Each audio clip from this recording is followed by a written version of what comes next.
one of the biggest surprises that I took really to heart in the book was getting to know first, where we're so wired. I mean, we're completely wired for the opposite. For example, on a recruiting call, if I call a typical agent, who doesn't know who I am, I may say, hey, Chris, this is Alex Vidal with Related ISG, blah, blah, blah. How you doing today? By the way, I see you're a great agent. I was calling to see if you would be interested in learning more about my company. And the typical answer is, no, I'm happy where I'm at. It's a 30-second call. Right. I read your book. I sit down with my leadership team and I say, guys, I want to try something different. Just hang out. I'm going to put it on speaker. So I call Chris, and now Chris answers the phone and say, hey, Chris, this is Alex Vidal with Related ISG International Realty. How you doing today? Oh, I'm doing great. How are you? I'm like, oh, man, I'm doing great. I already know you're a great agent, just the fact that you even picked up your phone to begin with. And they start laughing, because realtors in South Florida never answer their phone. So then I follow it up and go, let me ask you a question.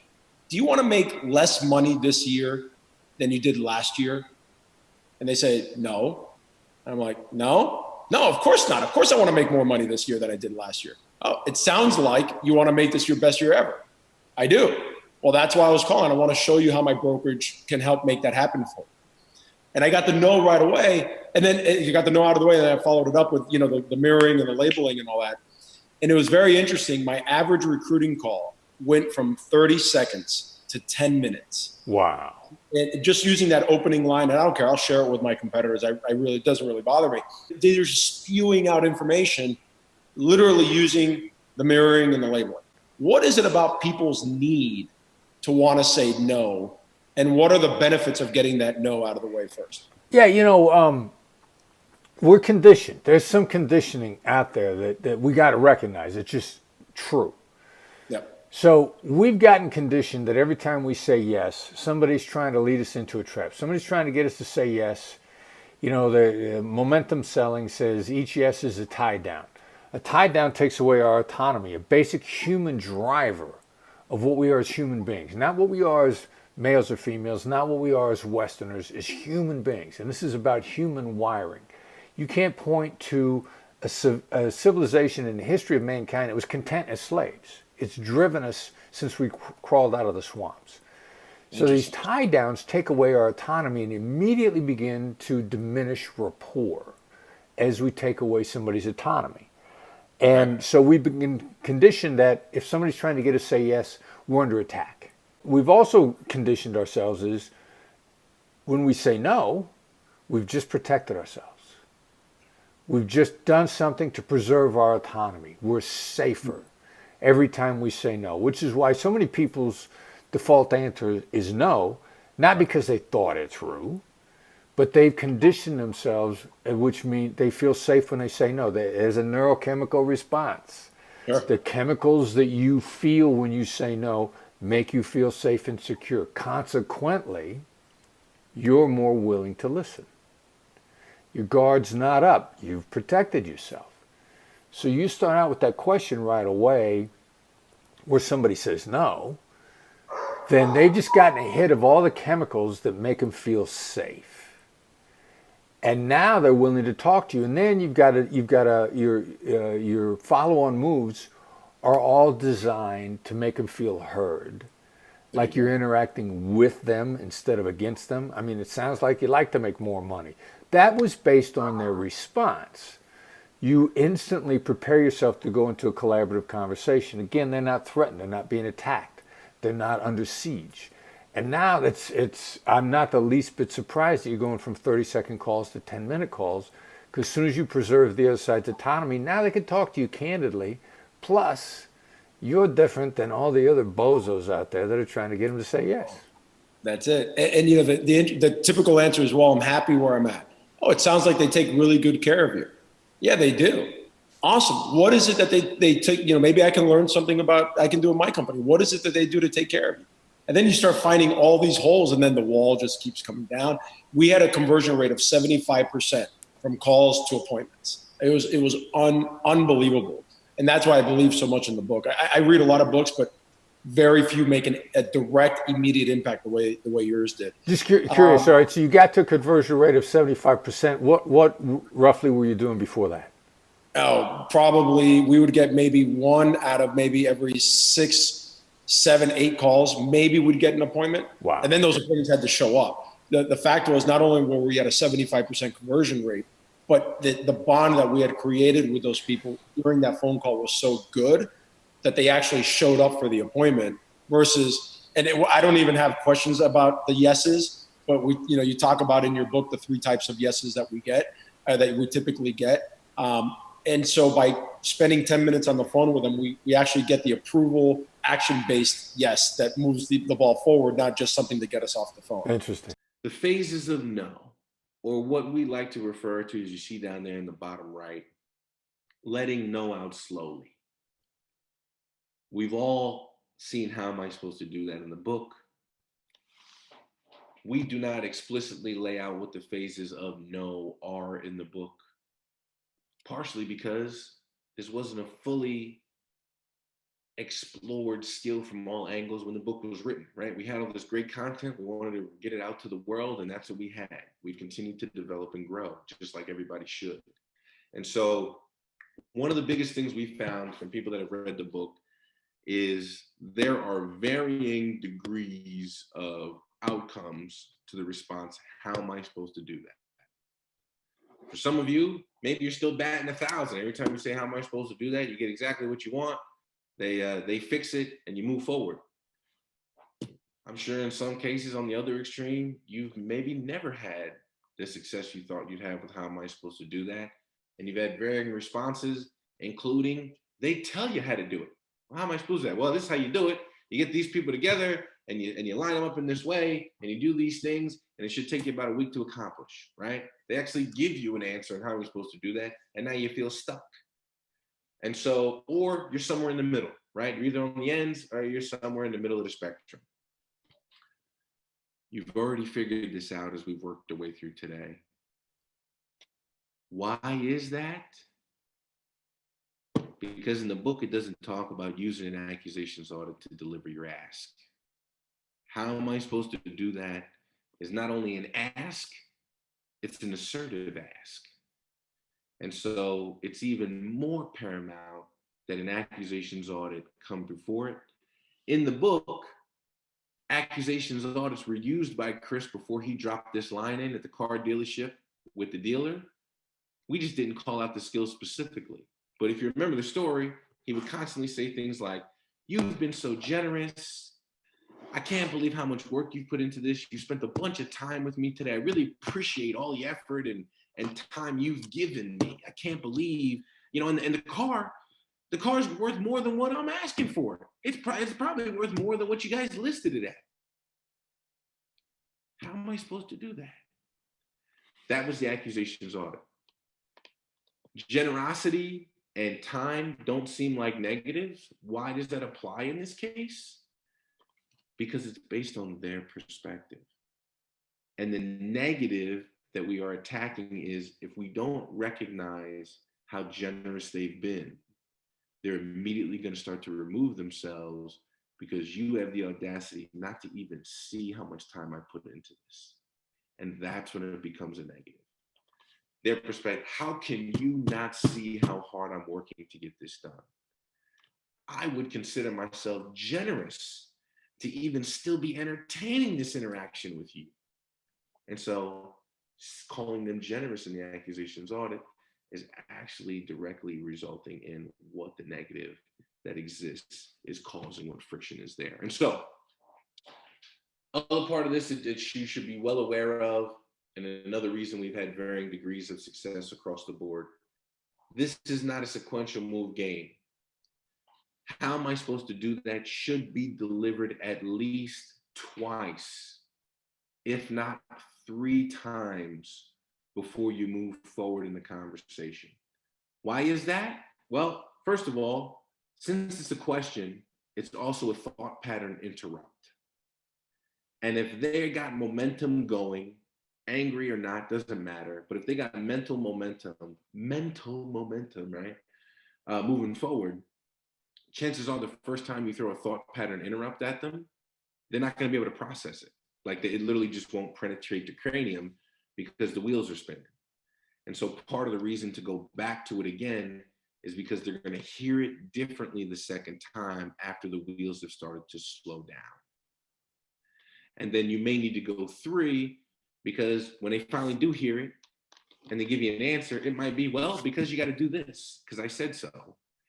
And you throw it at them a 3rd time to really and emphatically put your foot down on the implication of, that is not going to work for me. You got to come up with a different, better solution if we're going to continue forward. And that's the intention behind everything that comes on the 3rd delivery without having to actually verbalize it. And then you move through the list. After you've done it 3 times, then your 4th move is, I'm sorry, I just don't know how I can do that. 5th is, that's not going to work for me. And finally, your 6th is the flat out no. I will tell you, up to this point, we don't actually know anyone that got all the way to no. Doesn't mean it can't happen. Over the past 12 years, it hasn't yet. But, it's obviously a possibility. And so that's how you sequence it out. Again, tone is going to be important every time you deliver. Emphasis on the I, and how am I supposed to do that, is one way to deliver it. Late night FM DJ, use an accusations audit before every single delivery. If you put any one of these skills out there completely naked, the chances that it's going to backfire on you in the moment is that much higher. I'm into long-term prosperous relationships, positive sum games. And if you are not, then even if you throw a lot of money on the table, it's still going to be painful. So are there other tricks that you would employ apart from disarming me with seems like, looks like, feels like? What are the other tricks to conversation? You mentioned Oprah at the beginning. What does Oprah Winfrey do in her interviews that make her so successful? I remember a long time ago, one of my psychology teachers explained to me the power of mirroring, just repeating what someone says. Yeah. I don't know whether, is that part of the negotiator's handbook? It can be. You gave me 2 different questions. What does Oprah do, and what's part of the negotiator's handbook? So I'm gonna go to what Oprah does first. Does that make me a bad negotiator right there? No, it means listen. It seems like you think it does. Oh, there's a mislabel. No. No, not at all. No? Getting people to say no is a good thing. First of all, don't be scared of no. But here's the real key to what. Sorry, does. I can't let you move on from why no is a good. I can't let you move on because we were all taught no is a bad thing. Why is no a good thing? The biggest turning point in every negotiator's life is coming to grips with what no really is. That may have been the single biggest turning point for me. Because like everybody else, getting to yes, you want to hear yes. Yes is the end of the pot of gold at the end of the rainbow. I mean, we're almost hypnotized to believe that yes, when you hear yes, the heavens part, the angels sing, the birds chirp. You people bring you food, they're fanning you, everything, right? Hearing it. But so the turning point for me was I read a book called Start With No, Jim Camp, 2002. I'm passing a book in an airport bookstore, and I literally do a double take. I'm like, what? Start with no? You're supposed to get yes. How do you start with no? And Camp was like, in order to free people up, just tell them it's okay to say no. He called it the right to veto. And his negotiation style was to start out by saying, like, look, you can say no to me at any time. I just want you to know I'm not here to try to back you into the corner. Yes. Anytime you want, say no. I'll get up and move away. I'll be gone. And his approach was that preserves the other person's autonomy. And he literally says in his book, people will die for their autonomy. And I'm reading it, and I'm going like, no kidding. That's why we have hostage negotiators in the first place. We had SWAT teams. We didn't have negotiators. We just surround their house and tell them to come out or get killed, which was taking away their autonomy. And law enforcement globally were killing people who would rather die than give up their autonomy. They were caught, they come out guns blazing, but after a while we'd be like, all right, so we know this dude came out shooting at us, but he was just some poor slob that had too much to drink and got upset and mad at his wife, and she called him names and ran out. Did this guy deserve to die because he drank too much and he was unhappy? Yeah, it was a legally justified killing, but morally, is there a better way to approach this? And we thought, what if we pay somebody to maybe ask them nice? And that was kind of how it was all born. Is there something about saying no as well? Like I'm thinking about a recent negotiation I had with my 11-year-old son, Chris, and he was asking me about something that I felt uncomfortable with. Right. And when I said no to him when his request, it gave me a sense of safety. And then I felt like we could negotiate from there on. We could find a middle ground. So essentially what you're going to do when you're doing no-oriented questions is you're going to make no work for you. Okay, you're going to get them to give you a yes, but they're actually going to be able to say no. Yes, when you're going for a yes from somebody and you're constantly trying to get them to say yes, you're taking away their autonomy. And when someone says yes, sometimes it seems like a trap to them. It also seems like no matter what the question is, if they say yes, it's some kind of a commitment that they might not be ready to get into. So instead, ask them a question that they can answer no to, but it actually means yes to you, because saying no makes people feel protected, makes them feel safe, makes them feel like they still have all their cards hidden, and they just feel better about it. So if you put that question in a way that allows them to be negative, it works out better for you. Also, when you're constantly asking questions that you want a yes answer to, you look like that demanding mother who says, did you clean your room? Did you do the dishes? Did you do this? Did you make your bed? Because, everyone heard that from mom growing up, right? Yeah. And you're like, yes, yes, yes, yes. And it's just like so annoying. So no one wants to be equated to the demanding mom. So instead, you can say, would it be impossible for you to make a copy of this for me? And they're going to want to say no, because maybe they don't want to make the copy. I don't know, but they're going to say no. But is it going to mean no? It's going to mean yes to you because of the way you phrase the question. So it's really kind of magical how this works. Essentially, you are demonstrating concern for what the impact that ask is going to have on that person. Because, when you're asking someone to go run an errand for you, would it be impossible for you to run to the store and get this for me? Okay, you're saying, yeah, by my tone of voice, I'm letting you know that I know this might be inconvenient for you, but would it be impossible for you to just do this for me? Proper tone is important. Dave, you take the next one. Sets of the powerful feeling of graciousness. You're better at this one than I am. Okay, yeah. So because you can use there are a few phrases that are really go-to for no-oriented questions. So would it be impossible to, would it be ridiculous? Would it be out of the question? Like those are three really good go-tos. If you want to make it a little bit more specific, so for example, like say that you have to move a meeting, like this happens to me a lot, right? Then you say, would it throw off your whole, like, I know you're already busy, would it throw off your whole schedule if we move this meeting?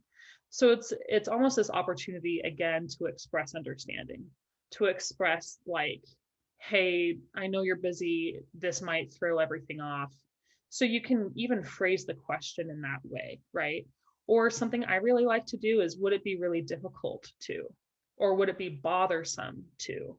So like you can use whatever you think, like, well, they might feel like this is annoying, or they might feel like this is going to be really problematic for them. And so then you say that in that no-oriented question. It's almost like a way that you can kind of address whatever it is that they're going to feel within the no-oriented question, essentially. So it makes it feel kind of gracious because you've thought about this. You've thought about, how is this going to impact you? Instead of just making an ask and making sure they do it, you're thinking about, okay, this is going to impact this person in this way. And you express that, and then they're even more likely to want to do what you're asking, essentially. It also, depending on the kind of question that you're asking, and some of the things that Davey was just saying kind of fall under this, makes the other side feel like the decision to do the action was theirs. So if you, and you can double whammy them with an accusations audit, yeah, you may think I'm being so irresponsible with my time and my schedule. Would it be impossible, or would it put you in a bad position if we could move the meeting to 3 o'clock? And then they're going to say, oh, no, it's okay. We can move the meeting. It's going to feel like the decision was theirs because you basically asked that question in a way that it feels like they can decide whether or not they can make the movement. But because it was kind of geared at a no-oriented question, it makes them feel like they were nice enough to take that action for you and it was their decision. Yeah, Okay, so like it the ball does- was in their court. They're doing this for you. Yes. And It like that lets is them feel like they're being nice. exactly. And that is huge when you're talking about where you stand psychologically with somebody, because the more you make somebody feel like they are in control, the better they feel, even when they're not in control, because you know you're asking the questions in such a way that you are literally in control, but you're letting them feel like they have the control. So that does do something for people in their brains. So it's just something to really keep, in the forefront of your mind when you're about to ask someone a yes question that you want a yes to. Take 2 seconds to frame it so that they can say no, but still mean yes to you.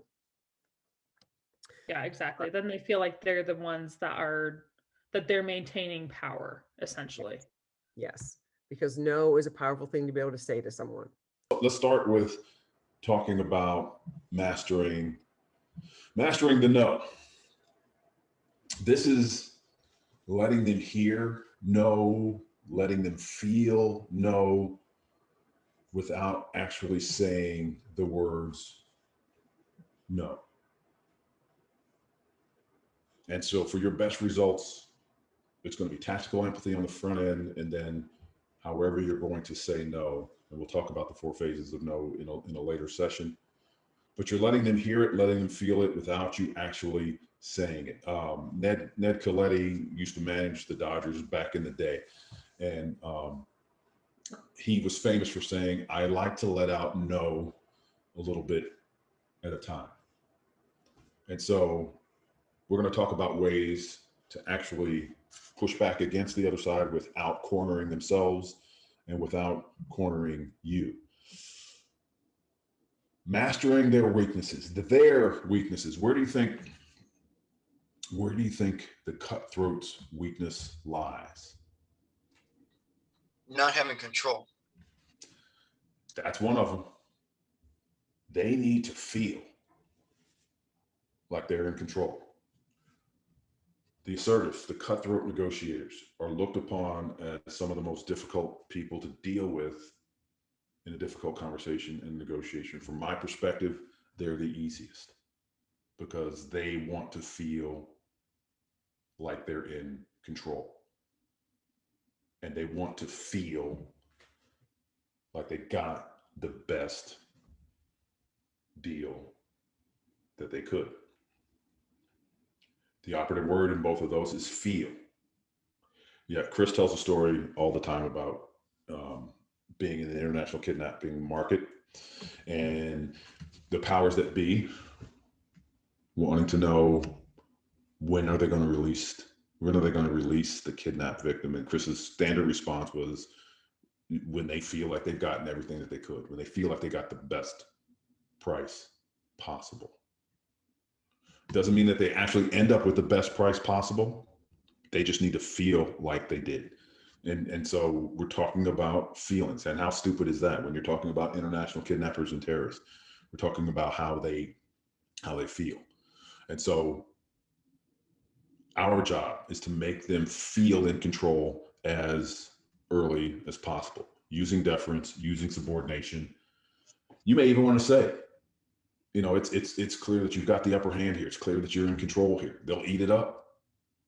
They'll eat it up. You try it one time when you go into an area, a space in your organization where you don't have the same cachet as you do in your own, but you bring to the table a special knowledge or skill or ability that's going to help this other space improve their ability to do their job. And when you come in there, you're viewed as an interloper, you're viewed as an outsider.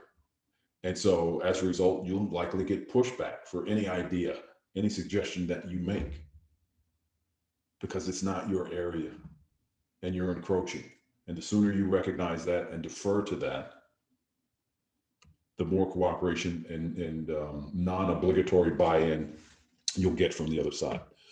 I don't even bother with the word yes. And when we were working on the book, one of the guys that I was working with, he said, hey, how'd you get, as a hostage negotiator, how'd you get kidnappers to say yes? Only question I can remember being thoroughly stumped by, because I'd never really thought about it that hard at that time. And I said, no, we never did. It's a useless word. So we didn't even bother with it. So some of you are sitting there thinking right now, like, okay, fine, now what do you want me to do? Because that's all I do. And you know what? I close deals that way too. You can't tell me that I don't close deals getting people to say yes. Now, I'm not saying you can't do it. I'm just saying your batting average isn't anywhere close to what it should be. You're batting 125 when you should be batting 350 for you baseball players. Yeah, stick to 125. You want to stay there? Because this is what it looks like, and this is why it fails. Would you like to have a more efficient system? Would you like to have more customers? Would you like to have more free time? Buy my product.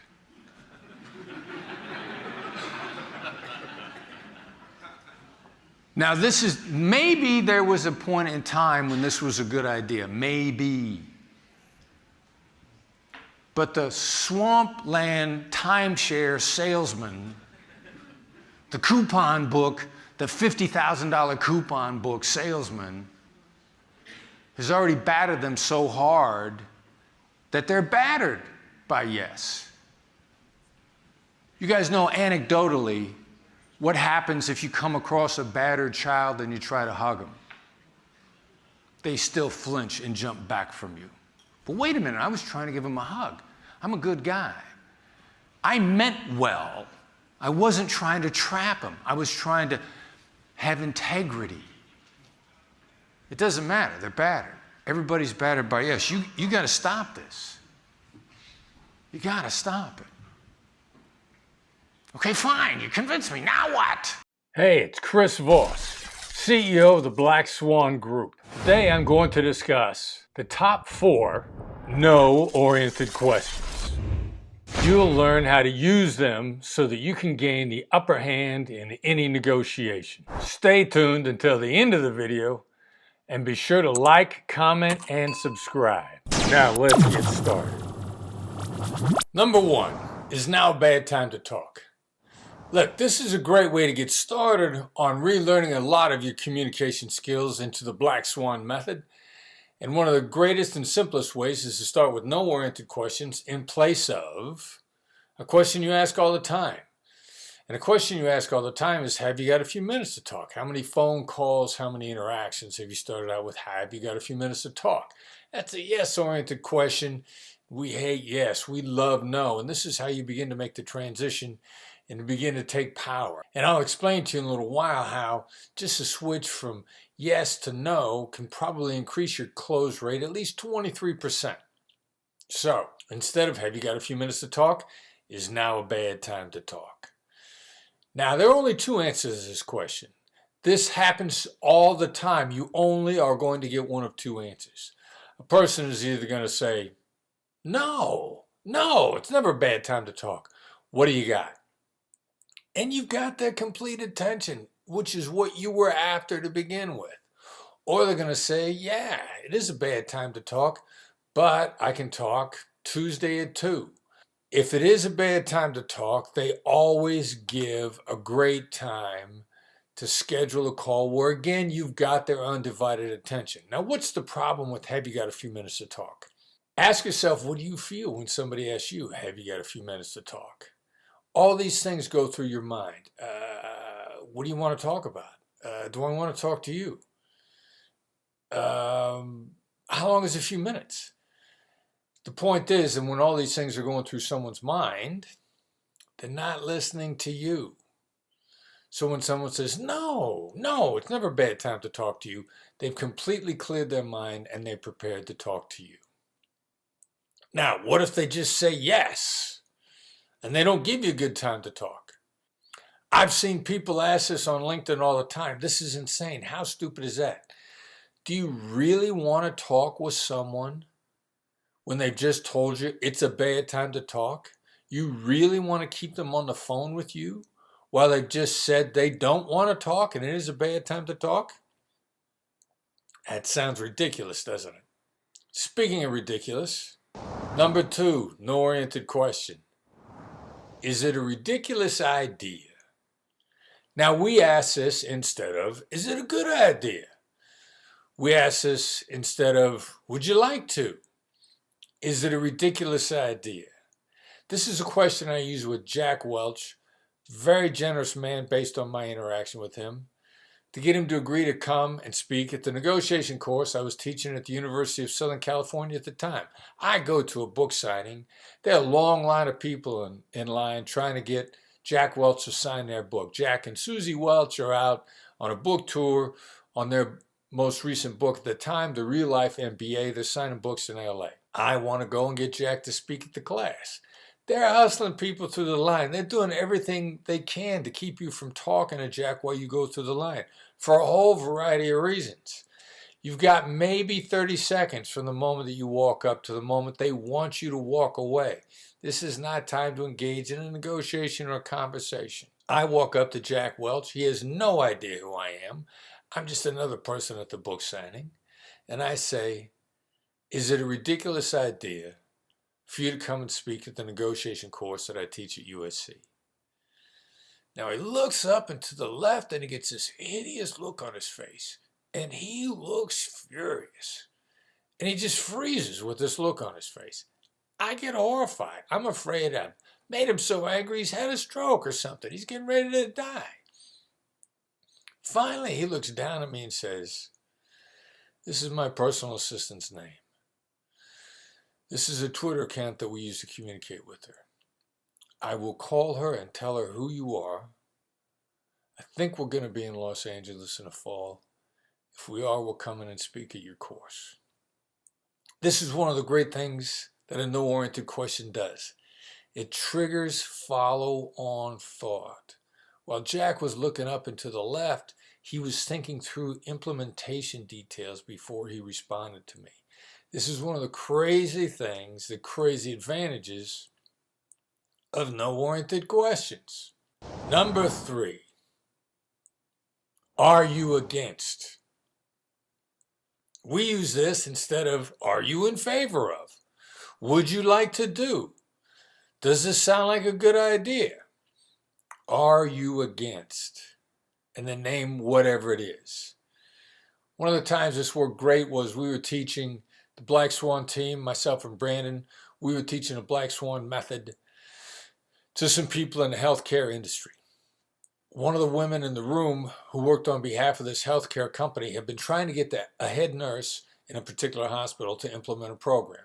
The head nurse had been adamantly against it. She was always saying no, no, no, no. This is one of the things that's interesting. People get into the mode of always saying no, and it's their automatic response. This is why no-oriented questions works. She wanted to test the idea to see if we could get no-oriented questions to work. She walks out of the room, she calls the head nurse and says, are you against? And then asked her to implement the program that she'd been trying to get the head nurse to say yes to for weeks. When she simply went from a yes response to a no response, are you against? The head nurse said, no, I'm not against it. And they made the agreement on the spot. She turned around and walked back into the room and said, you guys are not going to believe what just happened.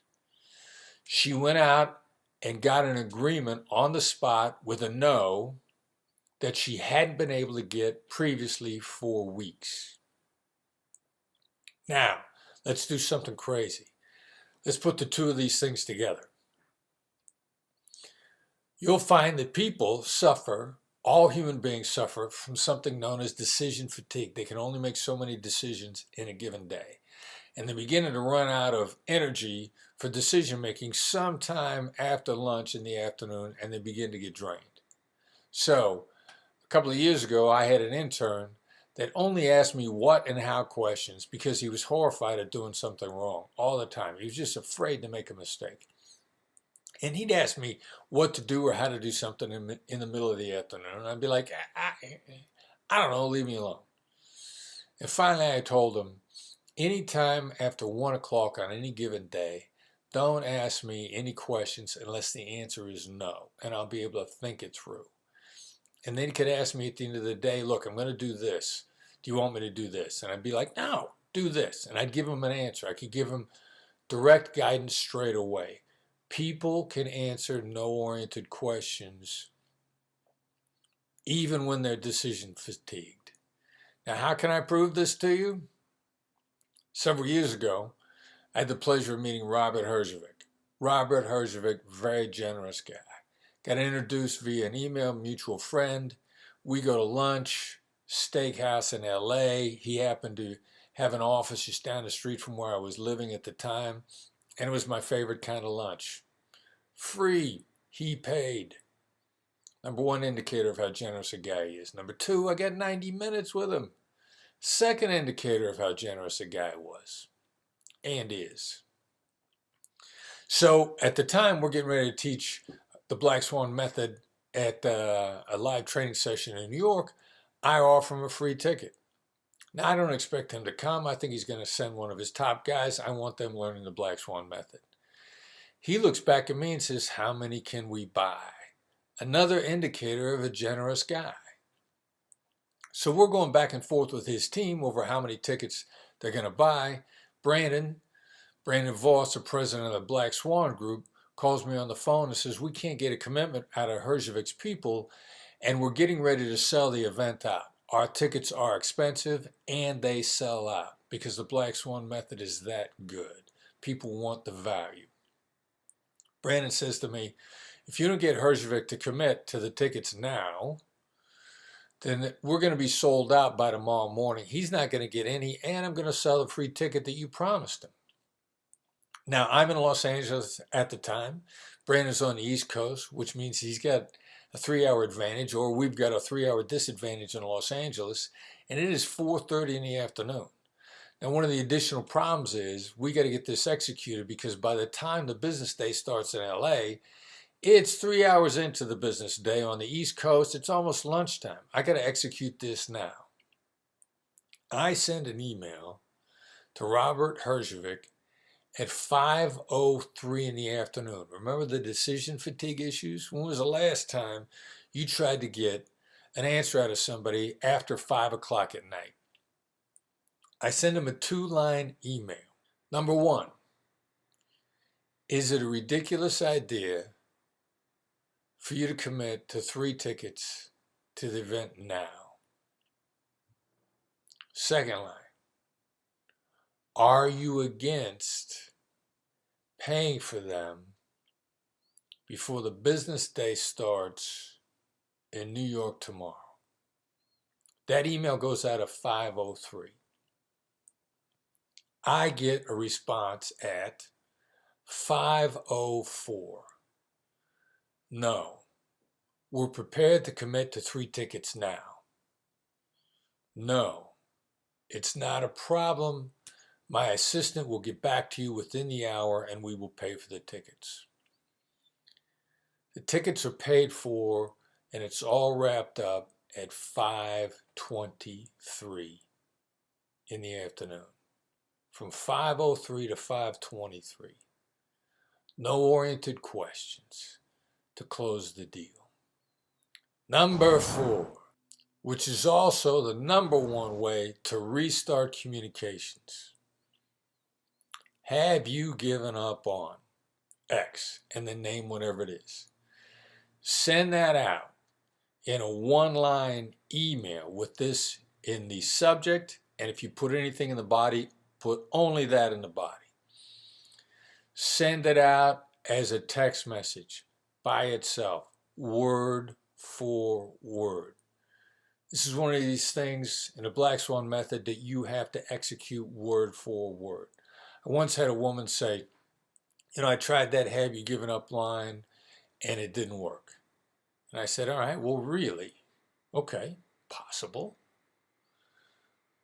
Tell me word for word what you sent.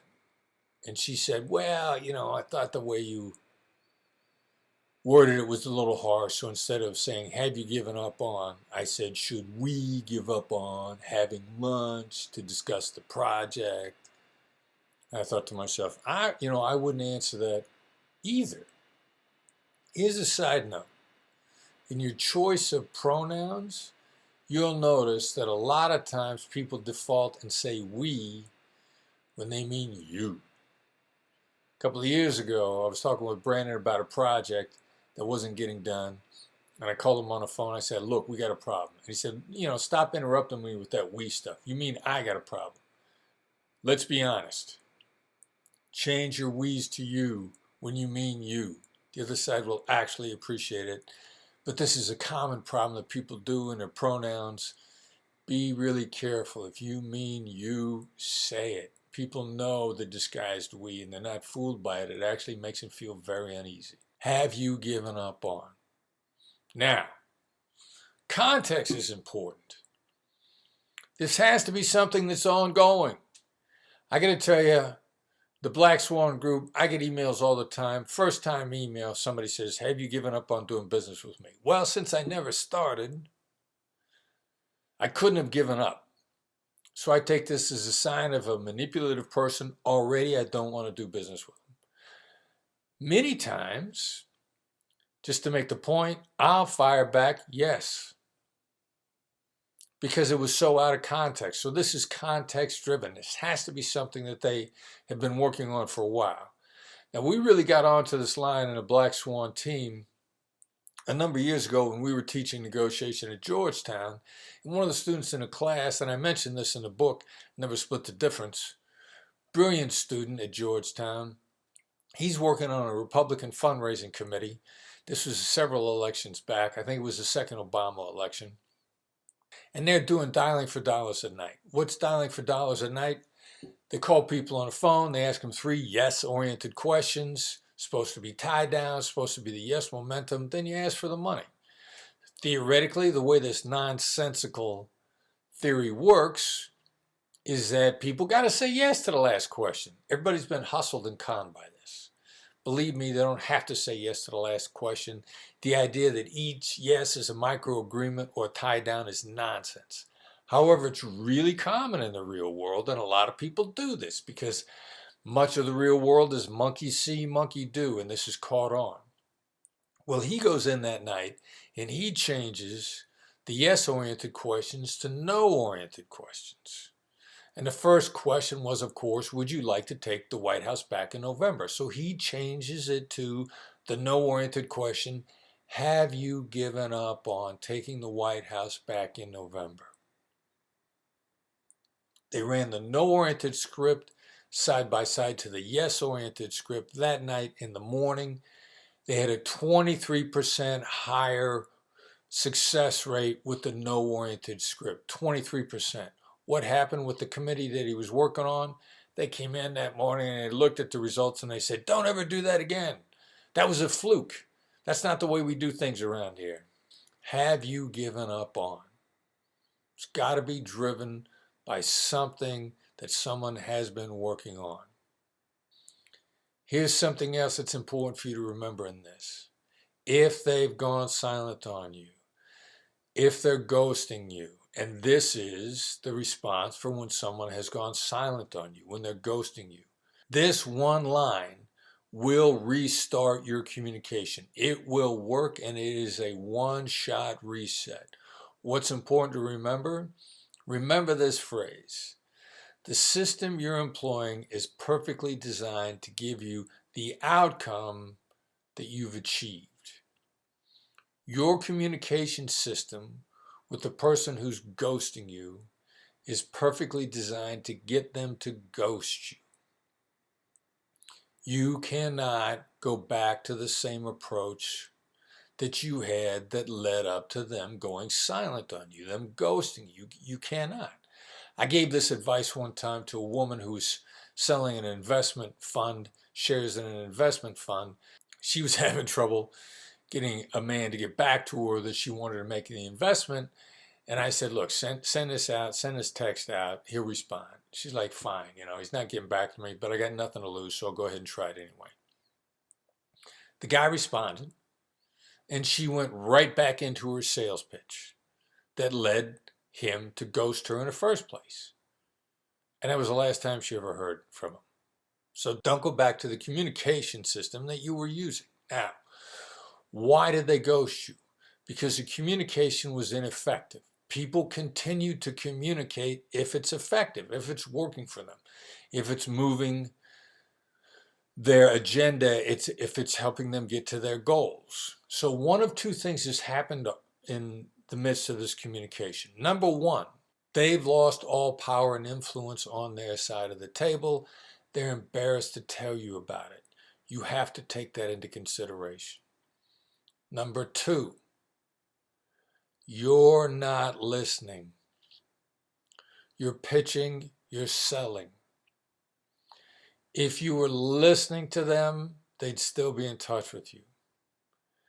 If you were listening to them, you'd have heard the hints, you'd have perceived the signals that they were sending out to you about whatever the problems were, that they're losing power and influence in their company on their side of the table, or that you're not listening. You have to take this into account before you restart the communication. The most likely thing for you to do after you've restarted the communication is to summarize the situation from their perspective.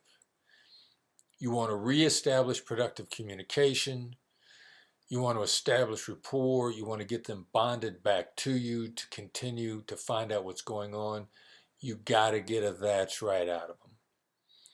Do a great summary, summarize the communication from their perspective, summarize the negatives, stay away from your sales pitch, stay away from your value proposition, get a that's right out of them, and you will have fully reset the communication.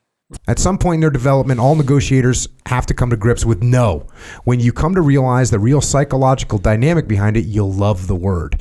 It's not just that you lose your fear of it, but that you can come to learn what it does for you and how you can build deals out of it. Yes and maybe are often worthless, but no always alters the conversation. Talk us through that. Yeah, I think I first came across this idea. Jim Camp wrote a book in 2002 called Start With No. And I remember seeing that on a bookshelf and like doing a double take on like, well, start with no. Well, I thought we were supposed to get the yes. I thought yes was a magic word. And he had discovered inadvertently that if you just told people it was okay to say no, that they were more likely to agree. He's right up front, he called it the right to veto, and he'd say, I just want you to know before we get into this, you can say no at any time. You say no to me at any time, and I'll go away. And he made more deals. So accidentally, one of my hostage negotiators in Pittsburgh tells me, she says, because I'm making everybody read this book. Did I do this? Now, she was going to be removed from the negotiation team in Pittsburgh, because her boss was jealous of how much the police department loved her. So she finds out she's going to get removed, which is going to hurt the office's relationship with the police department. But this guy doesn't care because he's jealous. She sits down with him and she says, do you want the FBI to be embarrassed? Now, I remember when she first told me that, I remember thinking through at the moment, like, I would never have had the guts to say that. Like, that sounds so manipulative. I imagine this guy just bursting into flames on the spot. But instead, this guy relaxes. He leans back in his chair. He steeples with his hands, like it's what people do when they feel really good about themselves. And he goes, no.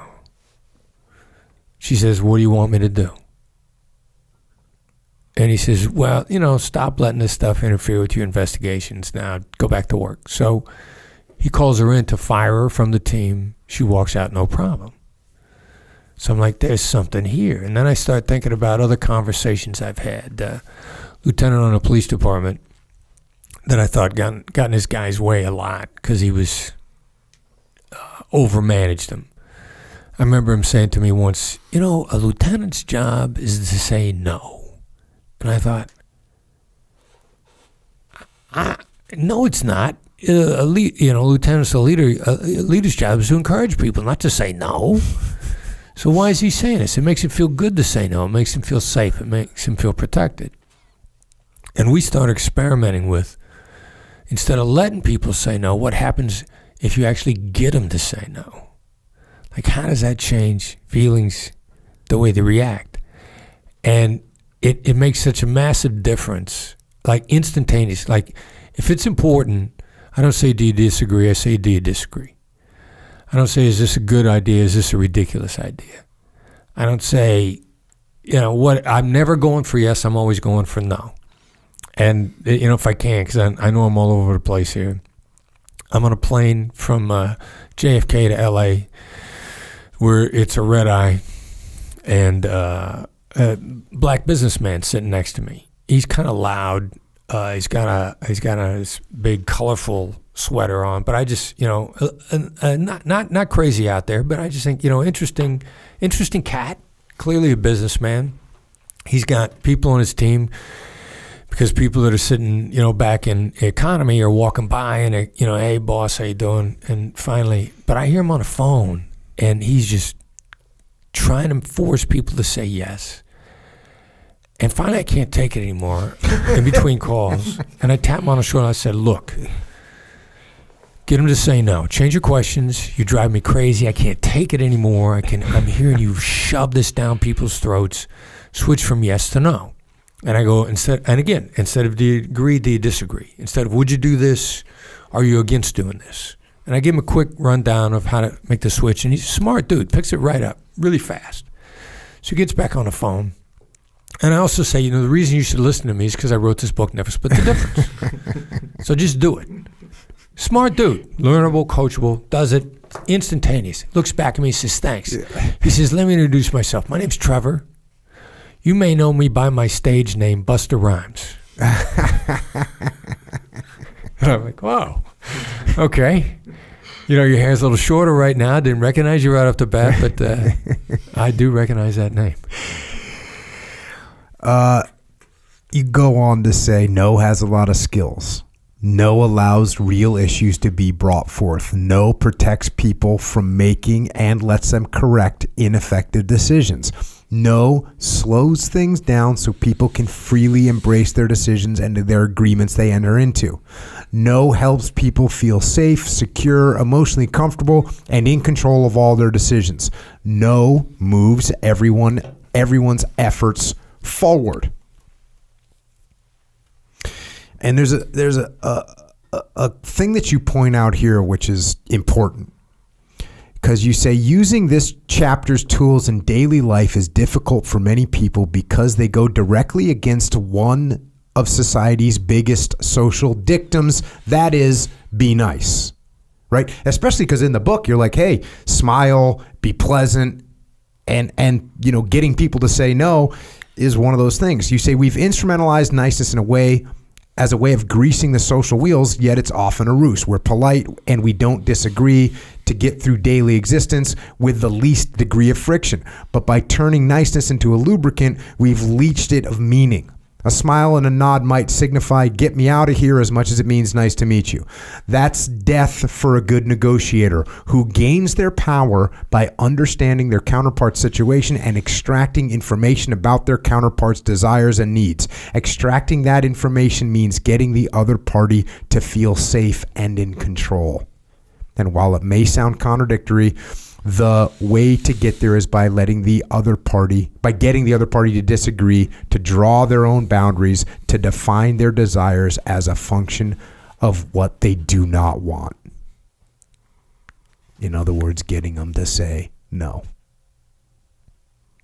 Yeah, it's nuts. It's the different skills are counterintuitive to their own degree.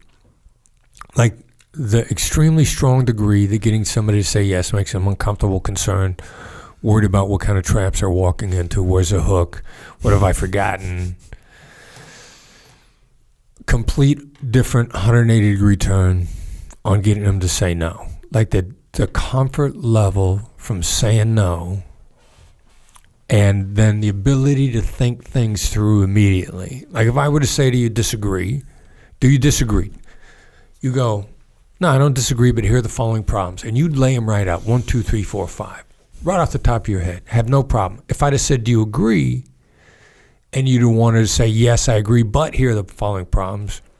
You won't do it the second way, because you would have felt that the mere utterance of the word yes hooked you. And so then anything that you lay out after that feels like you're digging yourself in deeper. But having said no, you don't feel hooked.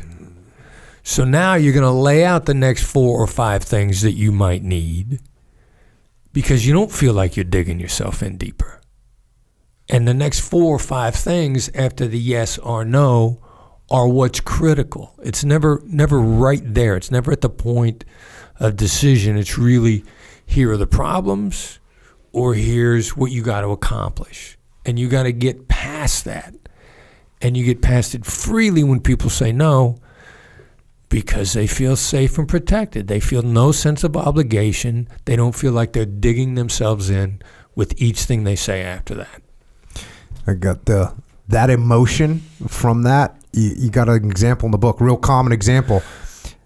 The two examples is now a bad time to talk, right? Versus, do you have a few minutes to talk? Right. Like when someone calls you up on the phone and says, "Hey, do you have a few minutes to talk right now?"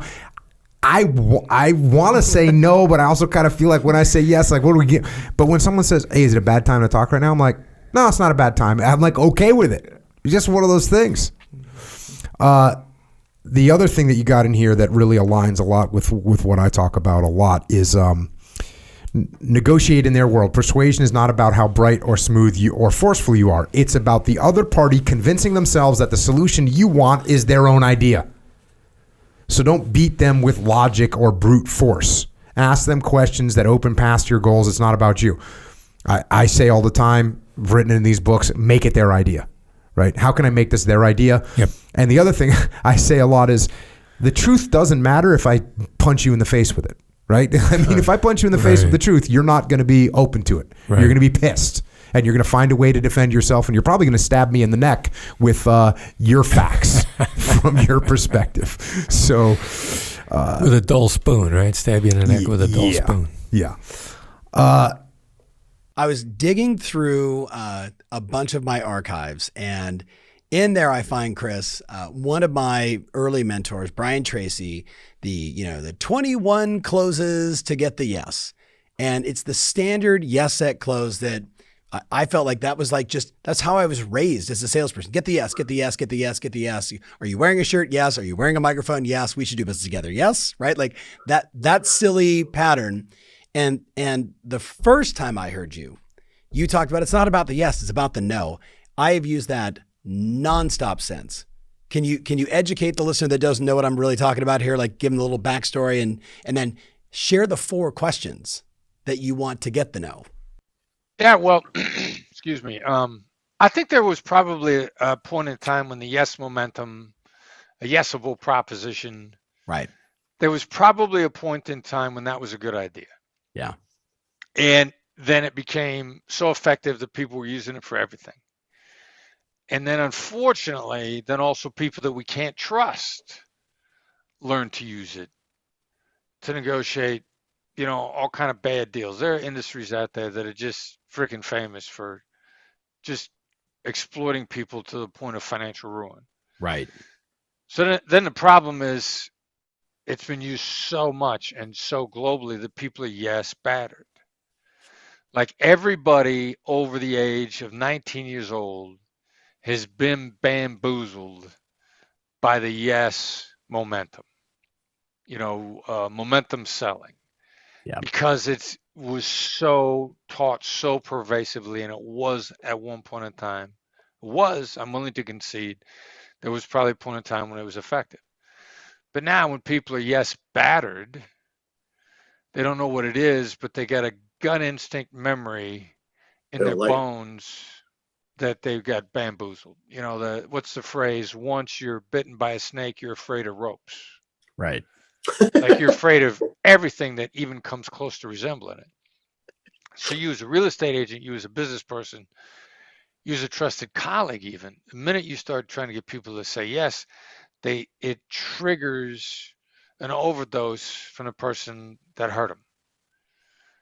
Even if they like you, even if they know you, you can't get past the fact that they're yes battered. You know, a grown-up tries to give a hug to a battered child. Yep. Because you know that hugs, they're actually something, people are healthier if they get hugged regularly. You're actually healthier. Correct. But you try to hug a battered child, they're going to flinch because the last adult that tried to hug them beat them. So your intention is not good enough here.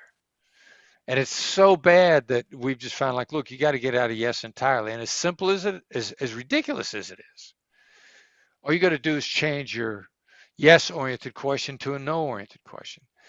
Are you against? Is it ridiculous? Yeah. Does it seem like a bad idea? Do you disagree?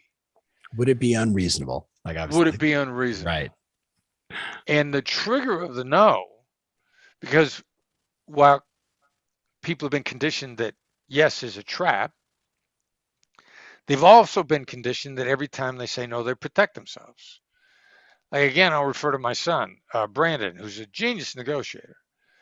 When he was 17 and it was Dad, can I? And I'd say no before he even finished the sentence. But I look back on it and I realized that having said no and I felt protected, I was then more willing to listen. And I would almost invariably turn around with, all right, so what was it that you wanted? Now, having said no, I feel protected. And now I'm more open-minded. Now let me process it. Right. But Chris, would it be unreasonable for you to tell the story about how you almost killed Jack Welch? Why no? Somehow I feel compelled to say no. I don't know what it is. Something mystical and magical just came over me because I said no.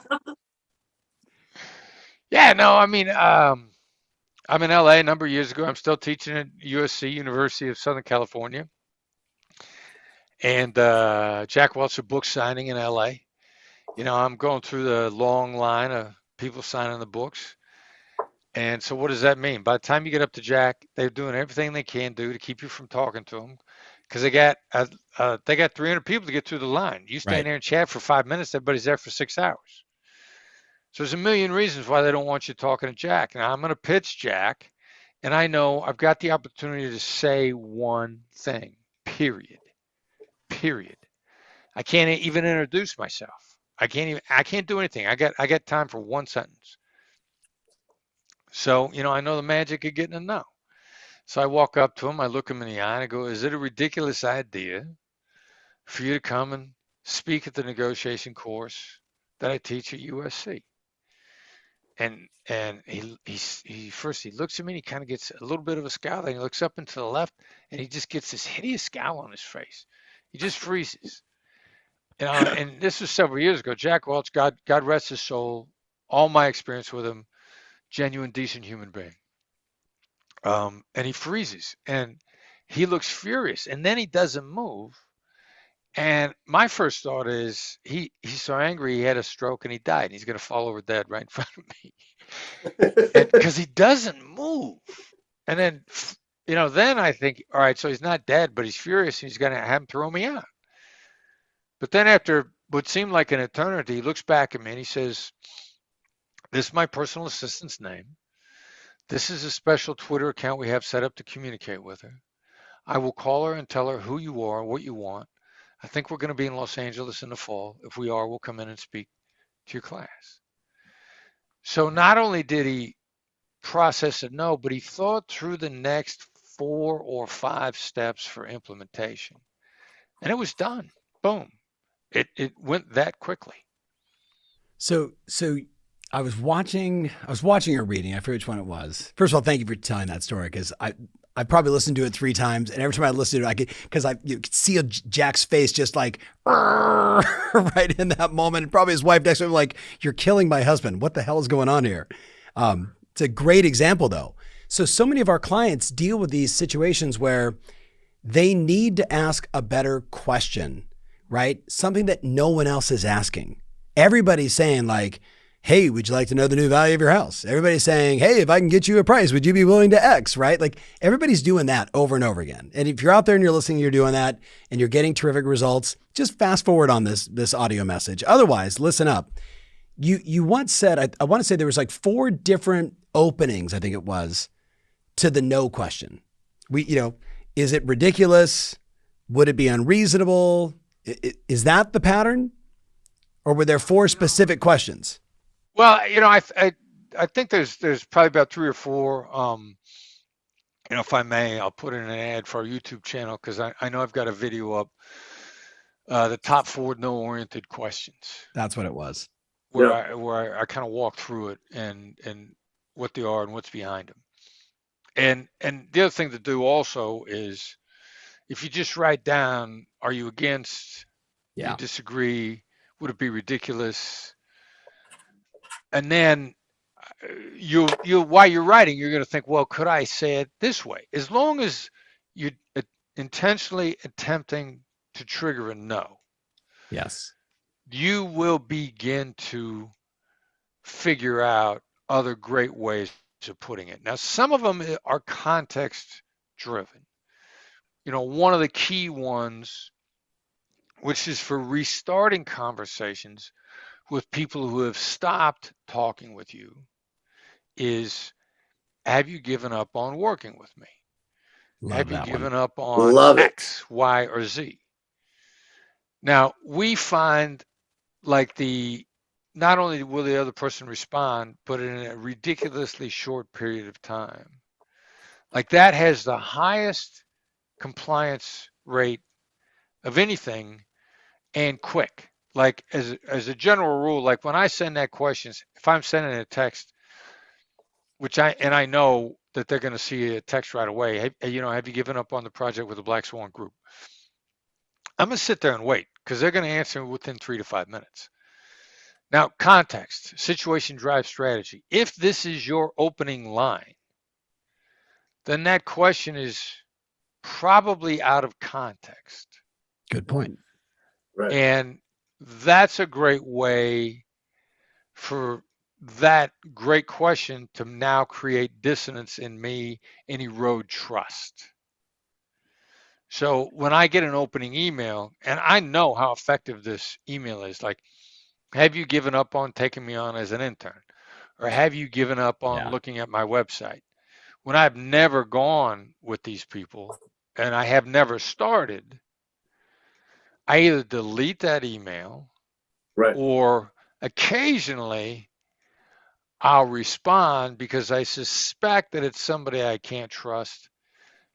And they will let me know in their very next response, they'll confirm to me that I can't trust them, that they're trying to take advantage of me. Yeah. And that one is so effective that the people that you can't trust have picked up on it. And they're looking for mechanisms, not because they're trying to work with you. They're looking for the hacks to take you to the cleaners. So if you get that question out of context, wait a minute, I never started with you. How could I have given up? It's a bad sign. Yeah. Chris, I'm sitting there thinking, you ever mess with cold callers when they call you? Could you imagine calling Chris as a cold call? I will tell you, everybody on my team, when we get hit with a bad cold calling script, right? We'll take if we got time on our hands. I realize that some poor schmuck's probably just starting out. It's a tough job.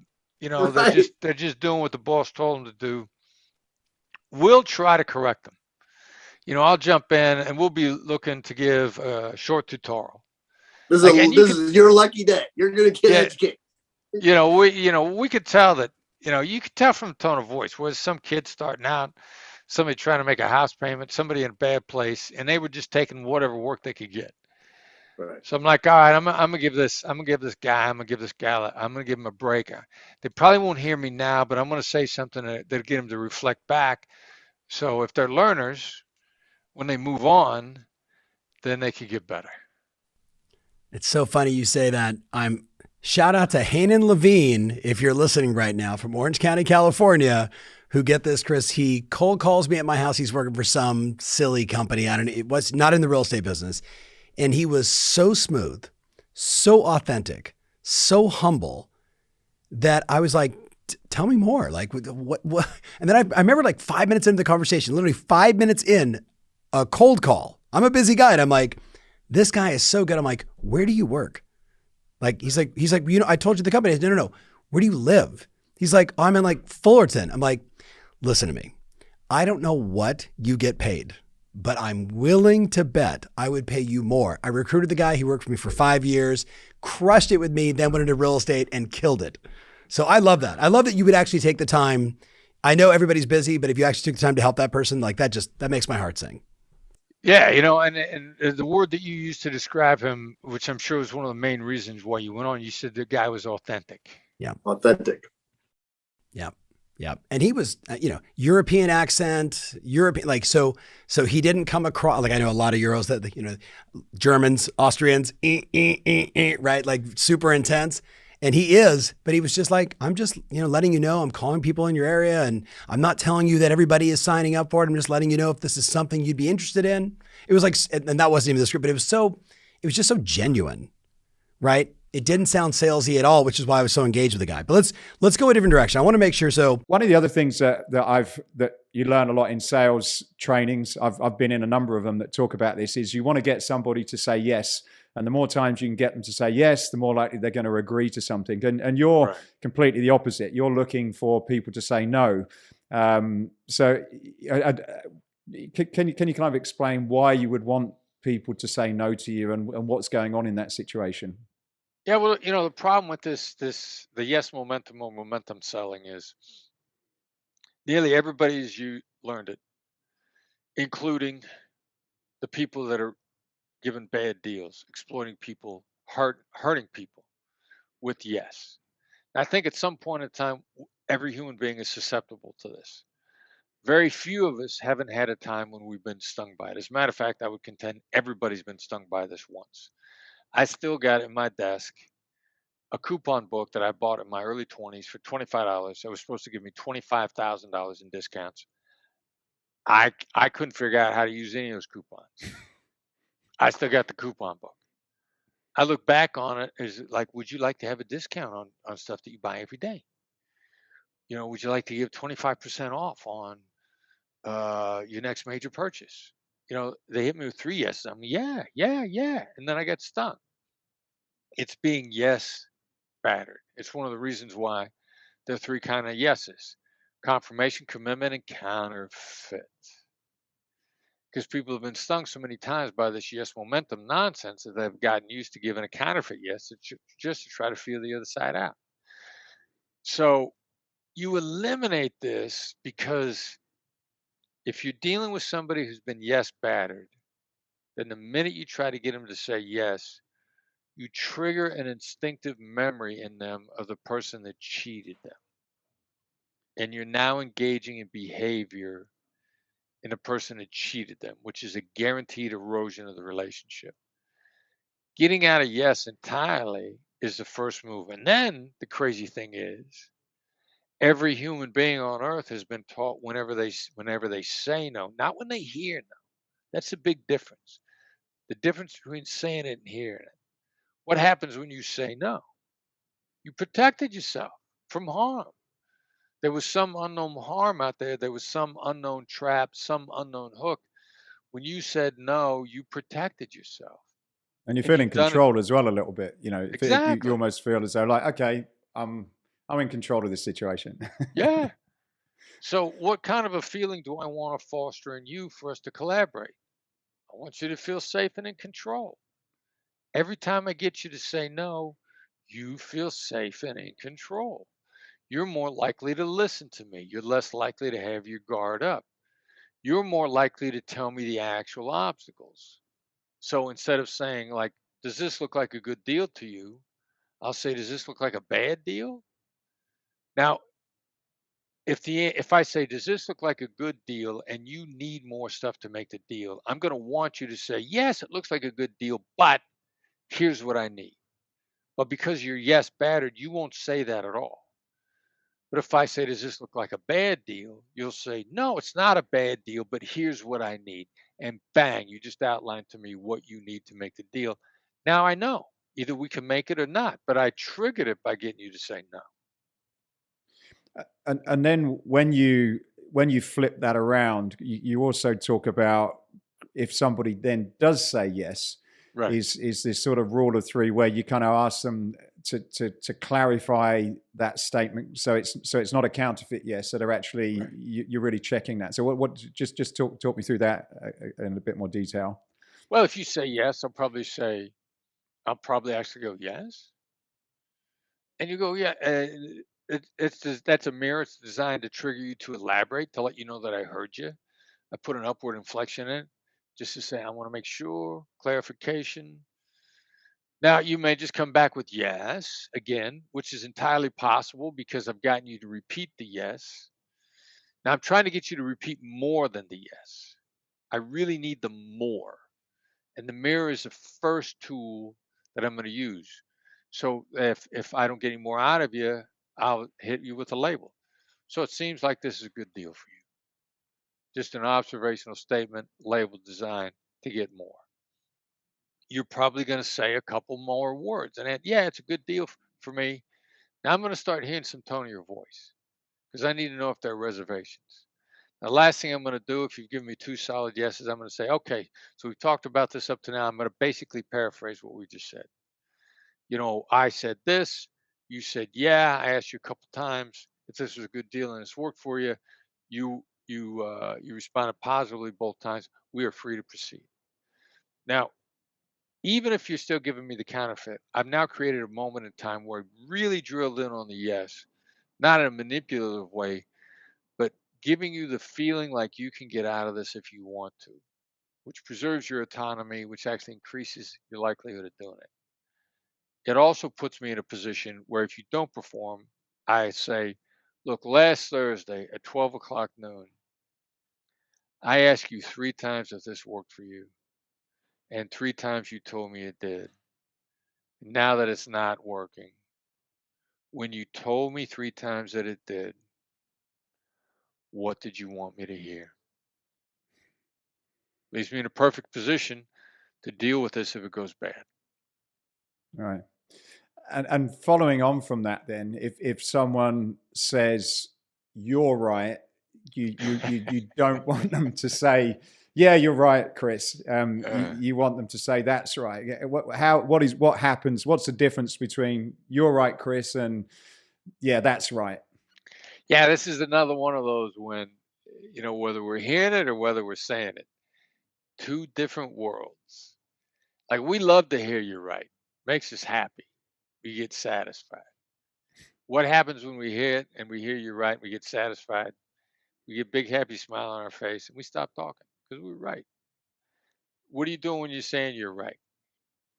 Colleague, family member, significant other, somebody you either want to or have to preserve the relationship with, who will just not leave you alone on something you have no intention of going along with. You look them in the eye and you go, you're right. And they shut up and they stop talking. There ain't a human being on earth that is not using this device to get somebody to shut up. Yet we don't imagine that if we used it to get people to shut up and leave us alone, that someone would do it to us. In fact, we probably did it 3 times this week. We probably had it done to us 3 times this week. You're in so much trouble if somebody looks at you and says, you're right, because they're politely asking you to shut up. Now, the 2 millimeter shift of that's right is what somebody says when you have demonstrated to them that you get it, that you get them. And it's this involuntary change in the response. When someone says something to you that you completely agree with, and that them uttering it either gave you an insight or made you feel relieved because of an internal pressure, you go, that's right. That's what people say when they're all in on what they just heard. And the crazy thing about that is it's a bonding moment. They bond to you, and it's an epiphany moment which triggers action in favor of you. And that's why so many people that learn the Black Swan method, all they do is get that's rights out of the other side, and the other side gives them their deal. And how often does it happen? How often does it have to happen? We look at this as basically it's a bear trap at the end of that rainbow if you're on the yes path. And so what's our alternative? Our alternative is no-oriented questions. All of you that have read the book have seen this. You have some feel for it. And so real quick, I'm going to share a short story with you. Some of you may have even heard this on Chris's keynotes about dealing with Jack Welch. So Jack's in LA several years ago. While Chris is living in the area, he and I at the time were actually teaching a negotiation course at the Marshall School of Business at USC for the graduate program. He goes to a book signing to see Jack. Oh, and if you don't know who Jack Welch is, obviously he's an author. We're talking about Chris going to a book signing to get an author from him. But he was a huge businessman. He's not with us anymore, but he ran GE in the 80s and 90s, turned it into one of the fastest growing companies in the United States. He was actually named manager of the century in 1999, which I don't know if there's a higher accolade than that. And he developed this rank and yank system at GE and was also adopted in many other places in the corporate world, which essentially means you don't hit certain standards, you're gone. There is no second chance. You got a standard to meet. You don't get there, we're going to roll you out and bring in somebody that can get the job done. So very big guy, philanthropist, author. A lot of people look up to him and follow his doctrines as a businessman, even still today. So Chris is at this signing. He wants to see if Jack will come teach at his class at USC. Now, if you know anything about book signings, you got about 5 seconds with the author. Security's job is to keep people moving through. Chris doesn't have time to have a full conversation with Jack. Do an accusations audit, do a summary, label and mirror his responses. He doesn't have time to do any of that. He's got to do a quick hitter, and it's got to be emotionally intelligent, and he's got to do it now. And so he walks up to Jack, and if you've heard the story, you know that he says, "Is it ridiculous for you to come speak at my class at USC?" And as the story goes, Jack gets a very intense look on his face, looks up and to the left and just kind of freezes with this very angry look. In that moment, Chris thinks to himself, I just killed Jack Welch. He's an old guy, and he's so angry at my question that he's actually having a stroke in front of me, and he's going to drop dead, and security's going to drag me out of here by my ankles, and I'm going to jail. And after about 10 seconds of this intense look, Jack looks back at Chris, and he says,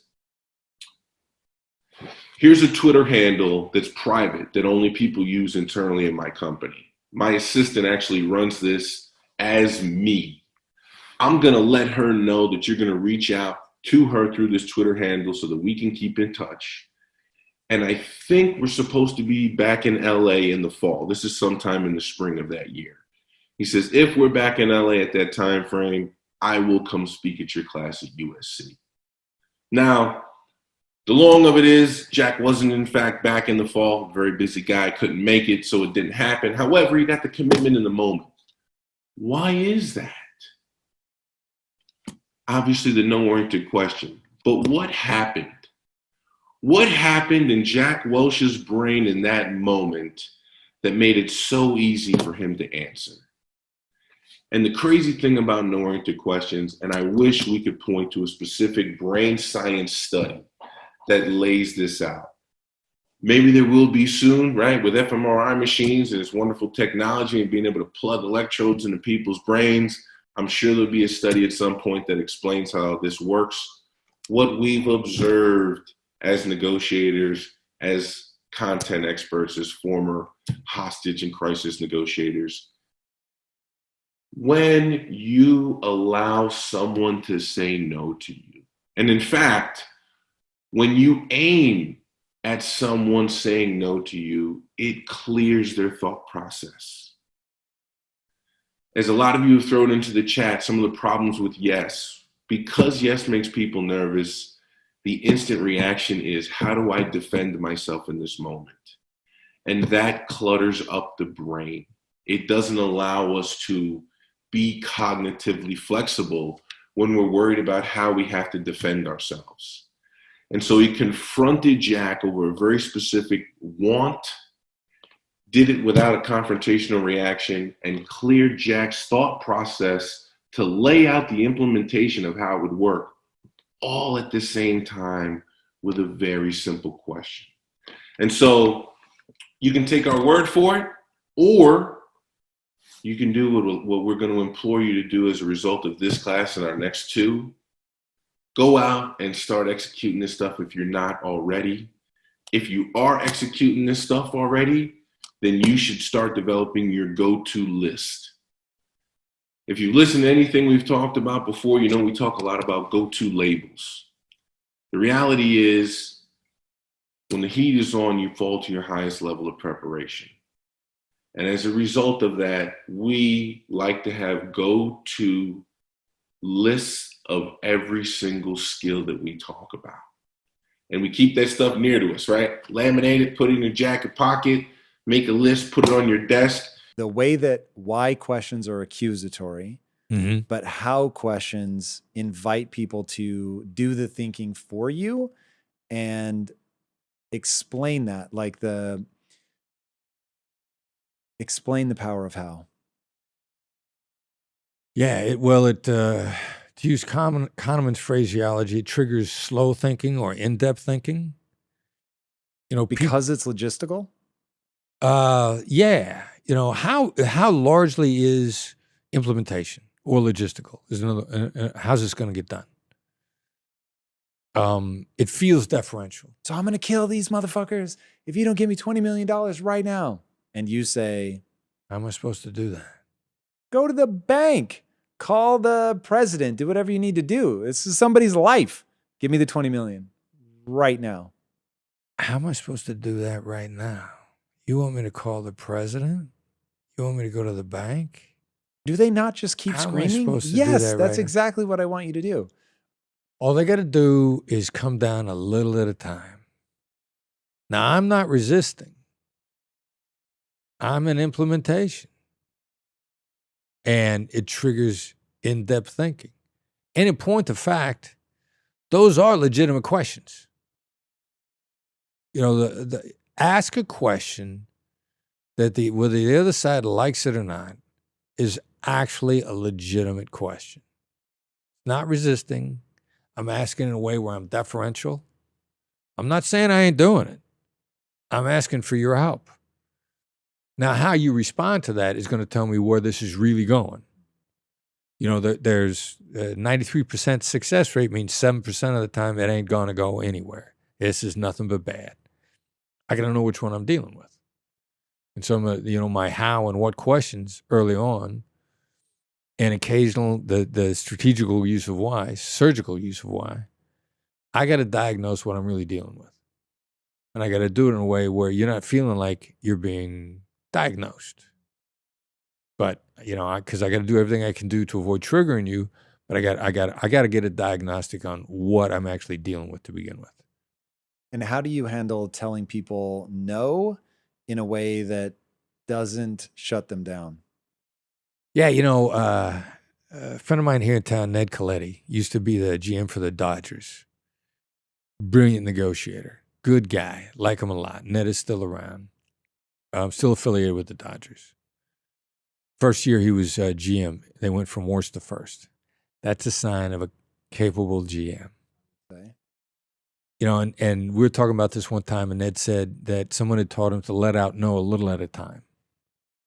And I'm like, that's exactly what we're doing. Like, you have to be able to say no to people. What your job is to not let them get blindsided by it, where they feel like they were clotheslined and caught off guard. So you let it out a little at a time. And how am I supposed to do that is really a way to get the other side thinking about the difficulty of the situation, about the difficulty of the ask. And it's the first way to Why start can't letting you no just out. say that's really going to be hard? Further down the line, we're going to get there. But first, I really kind of need the how question is designed to stop you in your tracks and get you thinking. It's calibrated, which is why we call them calibrated questions, to start to trigger a state change in the other side. Now, we got to let out a little more no in a little firmer way as we go along.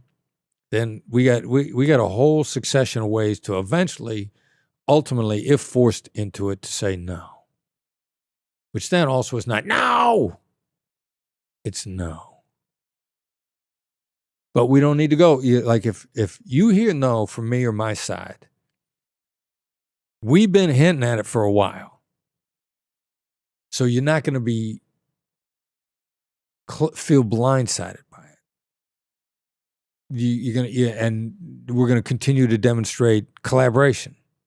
Because I don't want to go all the way to no. If we're talking, there's a reason for us to talk. The adversary is the situation.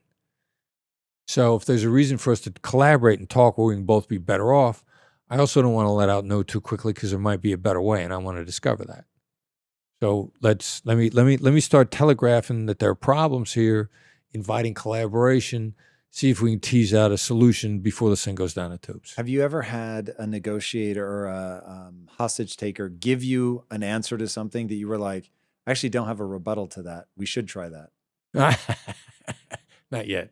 Yeah, I'm running these scenarios through my head and I'm like, what would I do if they like offered a suggestion? I'm like, yeah, like actually sounds, maybe we should try that. Like, how do you, because there are scenarios where you end up paying apparently $20 million. Well, we first of all, it wasn't a U.S. that paid that or anybody on the U.S. side. So the U.S. would never do that. Correct. The U.S. does not pay ransom. Now, that doesn't mean that there can't be bait money go downrange. Meaning you give them money that you know you're going to take back? Or you're going to trace. Like money is ridiculously easy to trace. Like ridiculously easy. And it could be a very smart move. It's like injecting dye into their financial circulatory system. Where are they buying weapons? Who are they paying safe houses for? They got a larger criminal network. Terrorists are not supported by the Red Cross. They're supported by a larger criminal network of illegal arms dealers and illegal this and illegal that. And you want to know who they're buying their guns from. And the best way to find out who they're buying their guns from is to give them some money that you could trace and find out where it goes. Follow the money, as they said a long time ago in the Watergate scandal. That's a tremendous investigative tool. And if there was in 2000, that was exactly what happened because there was a criminal gang out of Ecuador that had been taking hostages on oil platforms every year at about October. And they were a combination of former terrorists and criminals. And so the third time it went down, a payment was made because if they'd assaulted the oil platform, they'd only got the kidnappers, who were the lower end of the food chain. But they made a payment and they ended up dismantling the gang in its entirety and they never hit again. Oh. Over 50 people were rounded up. Because they were tracking the money. Tracking the money. The whole organization was dismantled as a result of the ransom payment.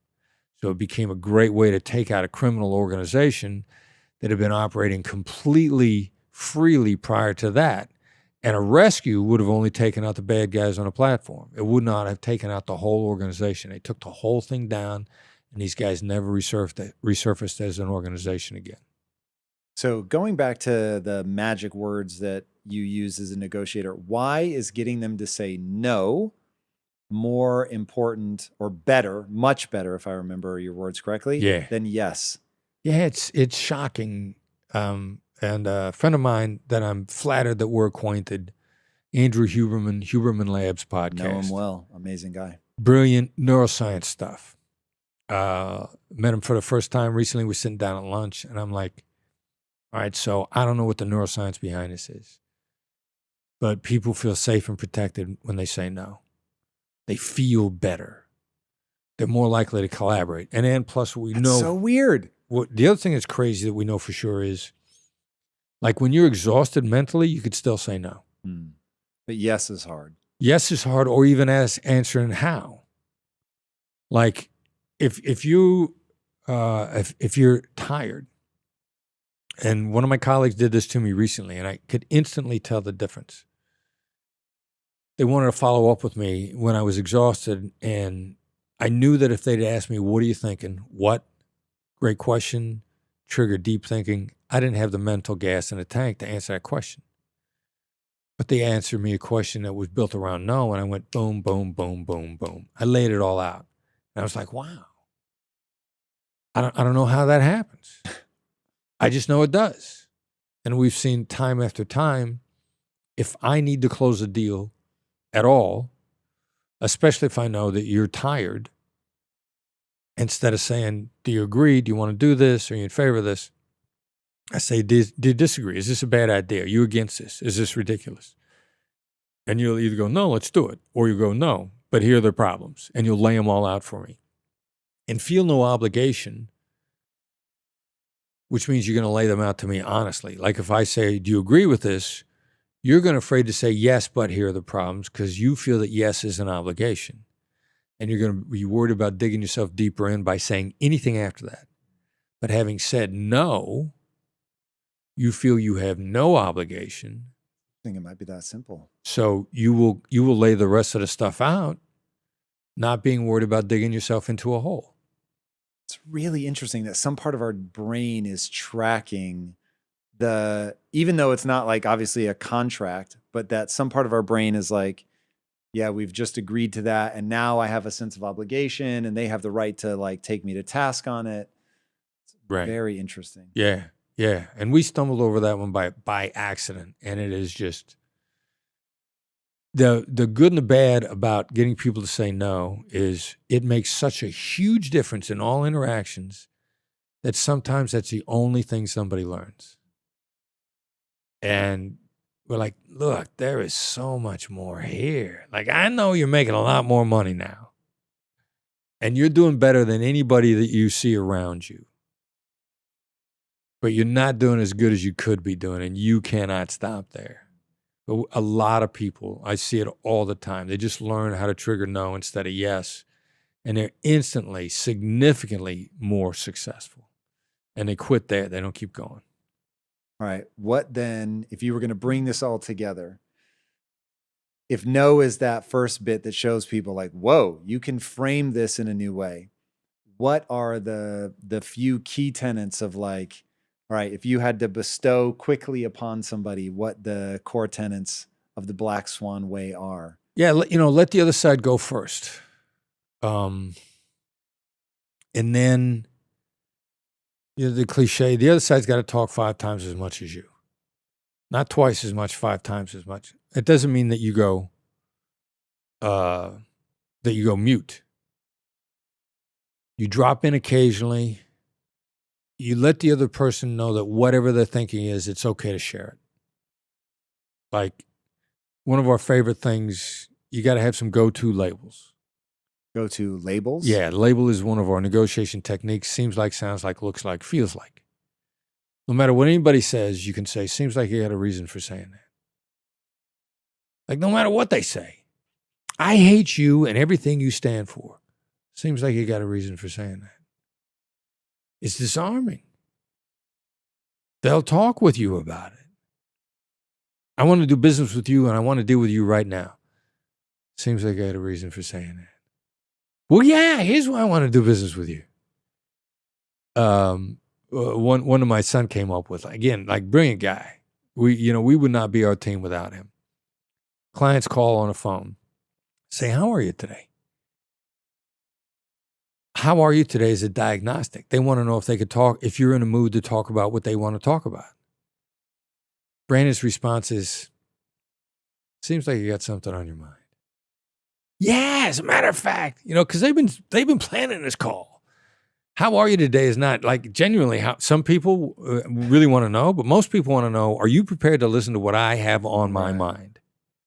How are you is a temperature check. Are you in a bad mood? Because I'm wasting my time. You in a good mood? We could talk. And the only pushback he ever got on that was he had a guy say, yeah, there's stuff I want to talk about. Really, I want to know how you are today. And so Brandon said, yeah, I'm good. We talked about it, and then they got down to business. So, the more you encourage the other side to talk, the more likely it is that you're going to get to this moment of collaboration quicker. Never be so sure of what you want that you wouldn't take something better. How do you get something better? You get the other side to talk. You spend a lot less time talking and appreciate that they're bringing something to the table that you could use. The black swan, the tiny little thing is going to change everything. You trigger that, you're going to make great deals. That's it. We've got our basic principles. Yeah, my question is, it's about saying no. So actually, I read one of your blogs, Communication Skills, the 3 ways to make no for you. So what would be the best piece of advice you would give someone like me who finds it hard to say no sometimes? And how can I build my confidence by saying no during the right time? So yeah, that's my question. Thanks so much. Yeah, well, great question. I mean, they're kind of like any word, there's two aspects. If you're saying it and if you're hearing it. But in every negotiator's life, there's a turning point. The biggest turning point is probably coming to grips with the words yes and no.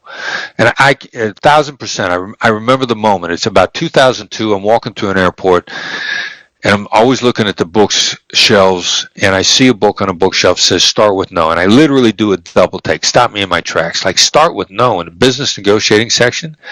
This is nuts. I got to look at this book. And it was Jim Camp's book and he wasn't really trying to get people to say no, but it was about you being okay with hearing it. And then you being okay with letting the other side know it's cool to say no. And his whole approach, he called it the right to veto. He said at the beginning of the negotiation, say to the other side, it's okay, you can say no to me at any time. Say no, and this is over. You're free to say no whenever. And then Camp writes in his book that people will die to preserve their autonomy. And when you take away their right to say no, you take away their autonomy, and they'll die to preserve it. And I remember thinking, no shit. We learned that in hostage negotiation a long time ago. That's why we got hostage negotiators. Because people are getting killed right and left over losing their autonomy over their home. So coming to grips with yes or no will move you forward as a communicator. Now, hearing it and saying it. My buddy in LA, Ned Colletti, former GM of the Dodgers, great guy, good human being. I borrow this phrase from him. He said, I like to let out no a little at a time. Don't let the other side be shocked with the word no.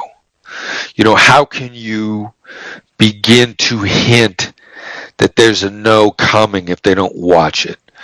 We start that out. I start that out in the book. I wrote the book, Never Split the Difference, with my son, Brandon, and Tal Raz. Brandon is uncredited co-author. We start with the number one way to let out no a little at a time, which is how am I supposed to do that? The other side's reaction gives you a clear picture of who you're dealing with and how collaborative they're going to be. You're not saying that to get an answer from them. You're saying that to begin to warn them that no is on its way. I never want anybody to be shocked when I flat out say no. I'll start out by saying, how am I supposed to do that? 1 time in 10, they're going to come back and say, that's up to you to figure out. If you want the deal, you got to do it my way. 1 time in 10. When that 1 time in 10 comes, my answer is, I'm sorry. You've been very generous. That just doesn't work for me. That's a little stronger way to say no. That hits a couple of more emotional levers from the other side. If I say, if a black swan says to you, I'm sorry, there's bad news on the way and we are warning you. We never let you get hit with bad news and then say, I'm sorry. I'm sorry is our precursor to us taking a stronger position and giving you a chance to brace yourself for hearing a tougher, drawing of a line, you know, a stronger boundary. I don't want you to run into the boundary and be shocked by it. I'm going to warn you it's coming. After I've warned you a couple times, if I need to say no, then I'm going to say no. And then I'm going to say, I look forward to the day when we work this out, because my intention from the beginning was for us to have a great long-term relationship. And when we're prepared to make mutually beneficial commitments, we can continue this conversation. And then it's peace out from my side. Now, no from the other side. You feel safe when you say no. You feel protected. If you feel safe and protected, you're more likely to collaborate with me freely because you feel safe and protected. So I'm going to say what we were talking about before earlier with Brianne. Have you given up on whatever it is? Do you disagree? Are you against? Is this a ridiculous idea? If I'm worried that you might react negatively, I just opened a very emotional negotiation tonight within my family on some very emotional issues in reference to my mother's recent passing. And I don't want anybody to feel like I'm intruding on their feelings or their autonomy. So I started out with, are you opposed to me wanting this? Because I want to know if they're opposed, and I want them to not feel guilty over their emotional feelings. So the best way for me to start that out is to start it out in that fashion. And that negotiation, which is meant to be collaborative in nature with nobody losing, has started out well. Yeah, really appreciate that. Thanks so much for that answer. Hi, Chris. Chris, it was great meeting Giles, you. how are you? I'm well, thank you. It was great meeting you the other week, and I loved your story about meeting Jack Welch and asking him to come speak at your class, I believe was at SC, by framing it in a no question. I want you to know I've been using that with my girlfriend. I've been using the would it be ridiculous or would I be out of line if I asked for this? And I wanted to know if you had any other good no questions to ask that are really yes questions. You know, I don't, all of them. I mean, I don't ask any yes questions. I just know that people, it works better, it hits the brain better. So, you know, is now a bad time to talk? Is it a ridiculous idea? Have you given up on? Is it a bad idea? Are you opposed? Do you disagree? I mean, with the slightest amount of practice, you could switch any yes question into a no question, and it just works. It works better across the board. I mean, nobody in my company asks yes questions. Nobody asks, have you got a few minutes to talk? Nobody says, do you agree? It just across the board, it makes it safer for people to answer. And also the real issue always is, if there are problems, I want you to feel free to tell me what the problems are. And you're going to feel free to tell me those problems after no. So with just a little bit of practice, and it takes practice, you know, all of these are, you know, get your practice reps in the low stakes conversations. And pretty soon the stuff starts flowing out of your mouth. A couple of weeks ago, I'm making a pitch in a hotel for a room upgrade, and they don't got any room upgrades. But I've worked so much on no-oriented questions, and because like I am pushing this guy hard for something extra that I'm not paying for. And finally, I says, well, is it ridiculous for you to make it up for me at the bar? And he's like, no. And he goes and gets a bunch of free drink coupons for the bar. So, you know, no-oriented questions is a great one to practice. You'll find it'll bail you out when you're trying to get free drinks. We get so hung up because at the end of the day, what was Chris telling you? Each of the role players, what was he telling you? No, right? He was telling you no. It was in a different form, car in 60 seconds or she dies. But he was telling you no. Anytime somebody tells you no, they're telling you what? What's behind the no? When somebody gives you pushback, when somebody says do this or else, cut your price, I'm going to a competitor. take this clause out of the contract or we're not going to sign. Change your delivery date. Give me a raise or I'm going to another company. What are they really telling you? Now we got a hand back here. Yes, but they're pushing back. Why are they pushing back? What are they telling you with the pushback? They don't trust you or they're afraid of something. We get so wrapped around the axle on the demand. I want a car in 60 seconds. What's behind that? What is he telling you? Which tells you what? Which tells you what? He wants to get out, he's afraid. You're on the right track. Just take it far. Go deeper, as they say. As Brandon says, go deeper. Hey, Isaac's the one that gives you crap over that, not me. I'm hearing a lot of things. Say it again. I say he doesn't have a plan. No, I think back here. He wants Who said to that? live. Raise your hand. That's it. That's exactly it. There's a motivation behind every pushback, every no. And it usually has to do with trust, usually has to do with fear. There's another motive. When Chechen terrorists marched into that school in 2004 in Beslan, Russia, one of the first two demands on their list was, we want Putin to resign, and we want Russian boots off of Chechen soil. Show of hands, how many think that would ever happen? And so the powers that be said, it's never going to happen. This is non-negotiable. We can't negotiate this. What are they saying behind that? Russian boots off of Chechen soil and Putin has to resign. What are they saying behind it? What?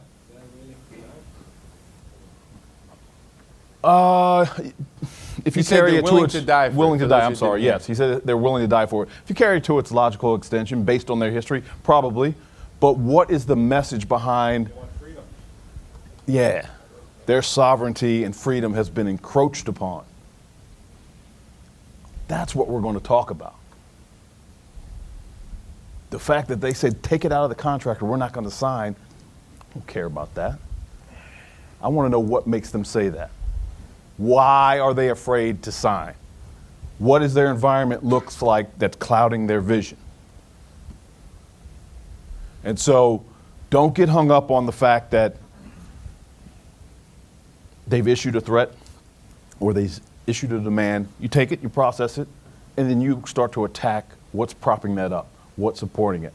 And at the primal level, it's fear or it's mistrust. Did you want to add?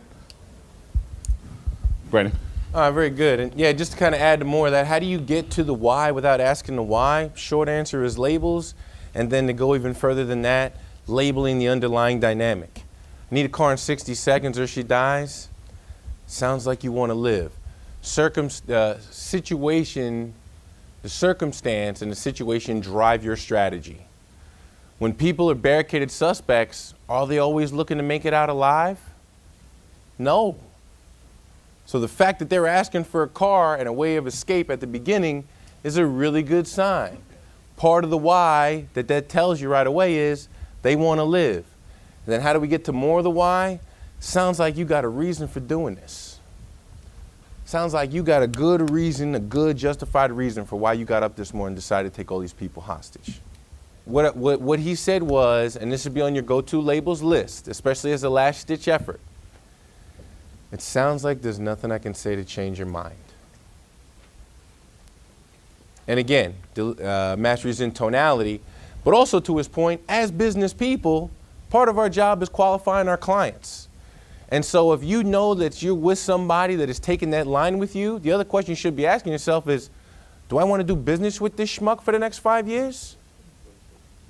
Or is it actually easier for me to cut my losses and focus my time on something else? That's one of the great things. That's one of the great things about having autonomy as a business person. You get to make that decision. And so if you know you're dealing with someone who is stuck on that one-track mind, you can take the route of, all right, we'll come to an agreement. I don't mind playing the game as long as I know what the rules are. Or you can say, hey, this is a fucking waste of my time. Been working with this guy. He clearly seems to recognize some sort of loss, but he's stuck. His pride and ego is too stuck to this number. and he just doesn't have the ability to think this through right now, which happens, because that sounds like you're dealing with an assertive. And assertives are one-track mind people sometimes. They get tunnel vision because they're so focused on a goal, and there ain't nothing that's going to penetrate that thought process until they got a couple of nights to sleep on it. And so how are you, again, emotional moments, right? How are you managing it, and then do you want to do business with that person?